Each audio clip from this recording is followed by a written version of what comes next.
গ্রামের ঐতিহ্য ট্রাক্টরের পিছনে কীভাবে শৈশবে আমরা মাছ কুড়িয়েছি বা মাছ ধরেছি আর দেখলাম আসলে অতীতকে ভোলা খুব কঠিন।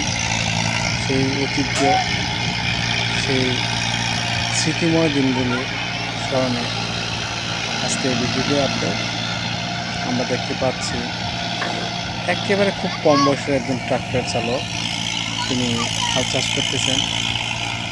তার পিছনে আবার বৃদ্ধা বয়স্ক সকলে মিলে মাছ কুড়াচ্ছেন, মাছ ধরতেছেন।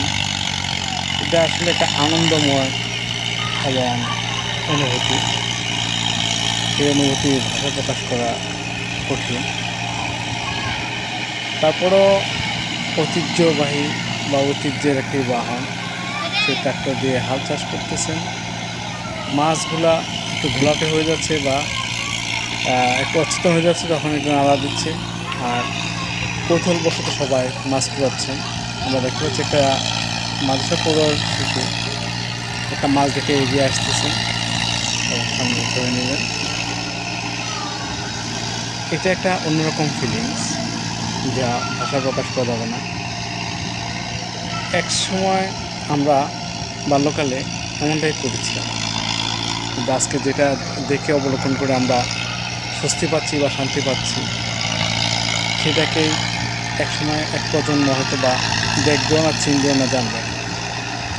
আজ মনে পড়ে আমাদের সেই শৈশবে আমরা যখন একটা ক্ষেত চারপাশে আলগুলো বেঁধে পানি সেচে অনেক মাছ, ড্রাম ভর্তি মাছ আমরা ধরেছি।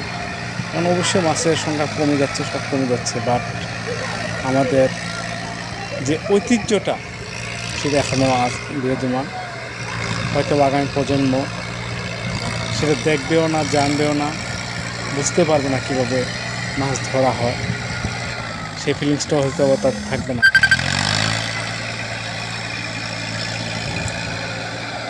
এই ঐতিহ্যটা মানে থাকবে কি না জানি না, তবে আগামী প্রজন্ম হয়তো বা জানবেই না যে এভাবে মাছ ধরা যায় বা করা যায়।